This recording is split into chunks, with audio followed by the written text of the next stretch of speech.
So I made a video called Top 10 Most Underrated Survivor Perks in Dead by Daylight, and you guys seem to absolutely love it, so I decided to make another one. There are 104 Survivor perks in this game, so of course there are going to be more underrated perks that you guys probably don't use. Some of the perks on this list deserve way more love than they're given. Before I get into this list, if you guys want to come talk to me, ask me any questions, or find other people to play DBD with, come join my Discord server. The link is in the description. And of course, if you enjoy this video and want me to do a part 3, feel free to drop a like and subscribe if you're new. We are getting so close to 100,000 subscribers. Anyway, guys, let's get right into the list. These are in no particular order, but the 10th spot is going to Distortion. Basically, how Distortion works is you start the trial with 4 tokens, and every time the killer tries to read your aura, you lose a token, and it blocks them from reading your aura completely. So this is a really good way to stay off the grid, especially with perks like Barbecue that are so popular. I do think this perk is severely underrated. However, with the new meta and with all of the perk changes that have been coming out recently, I feel like Distortion is slowly becoming worse and worse. Take Boon Shadow Step, for example. This boon hides your aura entirely for anybody that's in the boon's radius. So at that point, why wouldn't you run that over Distortion? I think Distortion has a really good effect that's underutilized, but if it was reworked just a little bit to where maybe it didn't have a certain limit, then I could see this being really good. It would counter a lot of those common perks that killers use, such as Barbecue or Nurse's Calling. Unfortunately, to get this perk, you will have to buy and level up Jeff, so have fun with that. The 9th spot on our list is For the People. This perk is absolutely, like, literally an S tier perk if you pair it with Soul Guard, but for the purpose of this video, I want to disregard Soul Guard. For the People essentially allows you to transfer a health state to an injured survivor or a downed survivor. So if there's a survivor getting tunneled and they just got off the hook, you can heal them instantly, take their injured status for yourself, and basically give them an extra hit that they wouldn't have been able to get otherwise. I think the reason this perk is so underrated by itself is because most survivors are in a solo queue. However, if you are playing with friends and you can call out this perk before you use it, it can actually come in so many clutch situations. For example, let's say there's a Dwight and he doesn't have any exhaustion perks,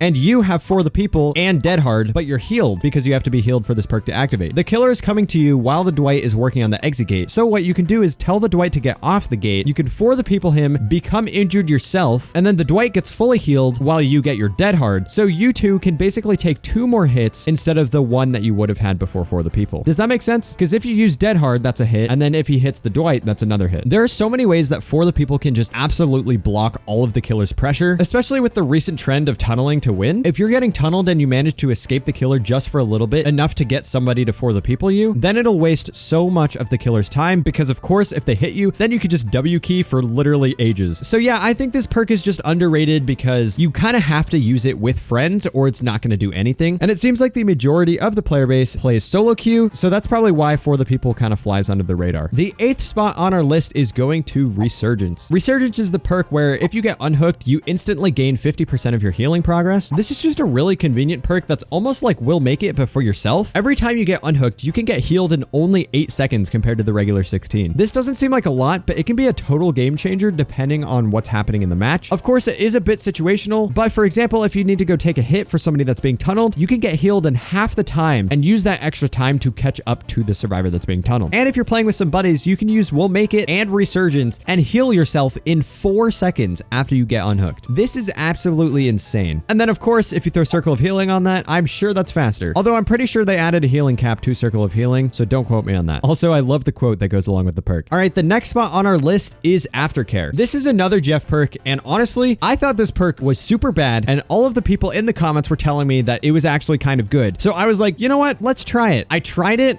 and it was still kind of mediocre, but it was way better than I was expecting. So this perk activates if you hook somebody, get unhooked by somebody, heal somebody, or get healed by somebody. Once it's active, both of you can see each other's auras until you're hooked. Once you're hooked, you lose all progress for this perk and you have to rebuild it up. This is surprisingly very effective if you need information on where your team is. I honestly think on solo queue, this perk can be an absolute game changer, kind of like Kindred. Information on solo queue is so vital. Knowing where everybody is, knowing what they're doing, knowing if they're working on gens, if they're healing, if they're cleansing or blessing totems, even if they're being chased, all of that information is super vital to figuring out what you need to do next. And you surprisingly get a lot of value with this perk on, assuming you're not obviously hooked by the killer almost instantly. But obviously the killer doesn't know that you have this perk, so if they're avoiding you for whatever reason, whether that be you're too good in chase so they want to leave you, or you keep going to a really good loop, or even if you're the obsession and they have saved the best for last, they could just not hook you, and then you basically have wall hacks on your entire team for the entire game. Assuming you're able to keep Aftercare up, this is so good. My only problem with this perk is the existence of Bond and Empathy, which are two very similar perks that are just much more consistent than this one is. So technically Aftercare has a better effect than both of those perks, but again, there's that risk of not being able to have any effect whatsoever. And Behavior also mentioned that they were going to be looking into giving more information to solo queue survivors, and I'm assuming they mean kind of what VHS does, where you could see what the survivors are doing, if they're running, if they're crouching, if they're working on a gen, etc. And unfortunately, that's going to make perks like this really bad, because you don't need a perk to feed you this information if you're already provided with said information. But as of now, I think this perk is severely underrated. Some of you probably have never even used this perk. If you haven't used this perk, go put the flame emoji in the comments below. If you have used this perk, go put a watermelon emoji. Okay, the 6th spot on this list is going to Overcome. I am very surprised that not that many people use this, at least from my experience. Overcome is literally buffing the main thing that you're supposed to do as Survivor, which is hold W. There's this old video that I believe Scott Jun did where they were on Coal Tower and they had the killer hit a survivor, and the survivor literally just W keyed with the speed boost and just held W, and it took almost the entire length of the map for the killer to catch up to the survivor. So if you think about how long that takes and add 2 additional seconds to that speed burst, that is insane. I think this is definitely one of the most underrated exhaustion perks in the game, but I also think part of the reason it's not used that much is because it's just not very interactive and not very fun. Like Dead Hard and Lithe, you have to actually go out of your way to use those, but Overcome, it just kind of happens passively, so you don't really feel like you're involved, right? I have a feeling this is the main reason, and I also think a lot of people don't really understand the full value of this perk, whether that be because they're inexperienced or because it doesn't really feel like it's doing anything mid-match, kind of like Iron Will, for example. But trust me, 2 additional seconds of that sprint burst after your hit is insane. The 5th spot is going to Deliverance. Okay, this is a weird one because every single experienced player will say Deliverance is a good perk, but nobody uses it, and I don't know why, including myself. Deliverance can completely eliminate almost any pressure that a killer has. Basically how this works is if you get one safe unhook on a survivor, Deliverance activates, and the next time you're hooked, assuming it's your first time being hooked, you can get a guaranteed self unhook. So assuming you don't get the Deliverance curse where the killer finds you first, you're able to unhook yourself without anybody else needing to come save you. This is crazy. If you think about it, the main idea, the main reason to hook, besides the fact that you're obviously trying to kill the survivors, is to get other survivors to stop progressing the game. Like if you only have 2 survivors and there's 1 survivor on the hook, then that other survivor who's probably working on a gen has to get off of that gen to go get the unhook, unless they're selfish, but that's besides the point. With Deliverance, that survivor can continue working on the gen while this other survivor unhooks themselves, and the killer loses all of the slowdown and all of the map pressure that they just made. And this is just in a single perk. I genuinely think that if you get this perk to work, it can be as good as Adrenaline. And that's a bold statement. There are a couple of flaws with this perk though. For example, if the killer's camping, there's basically nothing that you can do. Of course, if you don't get a safe unhook before you go down, then this perk is completely useless. And you're also broken for 60 seconds after unhooking yourself. So the killer will know that you use Deliverance, which kind of gives them more information. But overall, this is a very solid perk, and I would definitely recommend trying it out. However, you will need to be a little more cautious at the beginning of your games when you have this perk on, just so that you can actually get value out of it. All right, the next perk on this list is going to We're Gonna Live Forever. So this is the perk that gives you double blood points if you're able to get all 4 stacks, which of course is really nice, but I'm just gonna focus on the actual gameplay effect that it gives you. It lets you heal survivors off of the ground twice as fast. This is so good, and I'm very surprised that people don't realize it. If a killer is having a really rough time in a match, one of the best strategies for them is to try to snowball and slug, and this is one of the best anti-slugging perks in the game. Because let's say a killer downs one of your teammates and then starts to chase another teammate. If you're nearby, you can go heal this down teammate and get them up in literally like 10 seconds, which makes the killer lose every ounce of pressure that they just made. This is so good for those slugging situations, and the reason I think it's so underrated is just simply because Unbreakable exists. Unbreakable is just an easier to use We're Gonna Live Forever because you get to use it on yourself, but I think if you throw this perk on just for a couple games, you'll see how actually useful it is. The 3rd spot on our list is going to Empathy. I have a little bit of a bias toward this just because I love to go for flashlight saves. Empathy is one of the best flashlight saving perks just because if you want to be a bad teammate like me and not do gens, every time you see somebody get injured, you can literally sprint from across the map to go to them because you can see their aura from almost anywhere on the map. So it's just a really good way for me to, you know, set myself up in a good position to get a flashlight save. Besides this though, it is really good to get information, especially as a new survivor. By using Empathy, every time a survivor gets hit, you're going to be able to see their aura, which shows you where the killer is on the map. So if you see a survivor's aura show up across the entire map, that means that the killer is nowhere near you, so you have nothing to be worried about. It's also really useful for very experienced survivors because then you can use their auras to, you know, see which gens they finish, or see which totems they've cleansed, or even see which pallets they've thrown down in certain loops. Having information, especially as a solo queue player, is so vital vital to having a good macro game sense that I think more people need to use this perk. And then of course you can see the aura of injured survivors if you need to go for heals or if you need to meet up in a certain location. Okay, the second spot on our list is going to Quick and Quiet. I honestly think that I underrate this perk a lot. Quick and Quiet's not going to do much unless you know how to use it, and it's actually pretty difficult to use. You have to be able to read the killer and know the timing of a lot of different things to be able to get the full potential out of this perk. So I think the skill ceiling is very, very high. However, in an ideal situation where you're able to use this perk, you can waste a lot of the killer's time. So for example, let's say you're at Shack and you're coming in the long way to the window. The killer may double back to try to catch you off as you vault, but then if they hear that you don't vault, they may come back inside the shack to try to cut you off. But because you actually vaulted and they didn't hear anything, then they just wasted a few more seconds of their time. And if you as the survivor are able to track them and see that they went back into shack, that gives you plenty of distance to get to another really good loop, which could allow you to, you know, make the chase longer, save shack gen, and maybe persuade the killer to leave you, all because of a simple perk. I think most people underrate this, including me, just because they don't really know how to use it effectively. But I think if you really practice with this perk and you're really perceptive of the killer and what kind of mind games they do, you'll be able to pull off some really, really nasty tricks. Okay, before we get into the number one spot, I wanted to give an honorable mention to the one and only self-care. I know if you've watched any of my videos, you know that I absolutely hate on this perk so much. I always say that it's a killer perk and that if you use this perk, you are actually helping the killer and detrimenting your own team. But if you're able to use this perk properly, it's actually kind of good.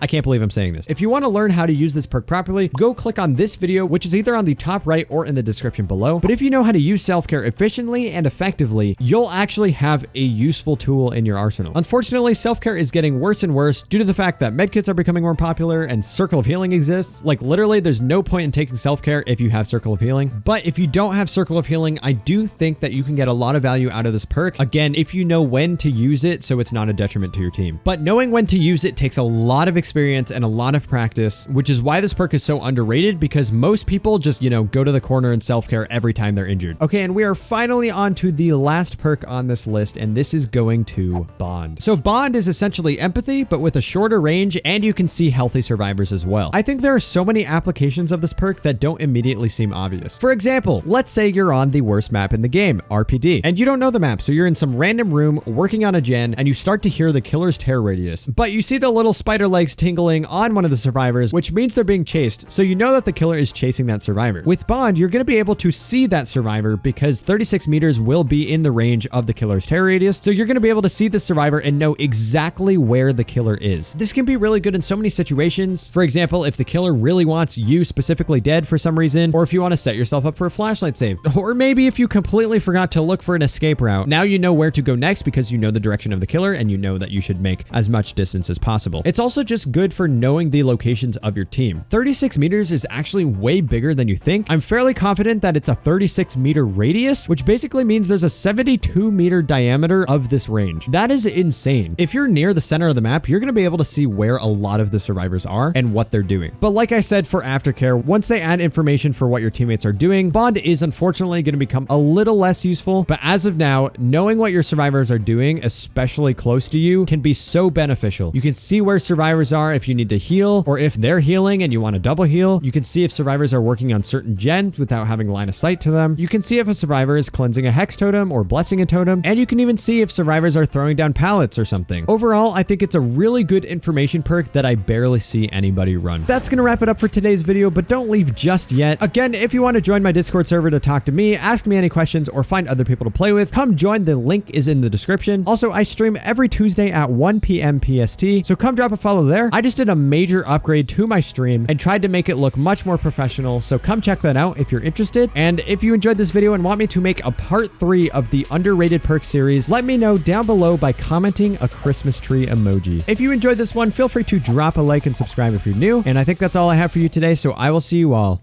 in the next one. Peace!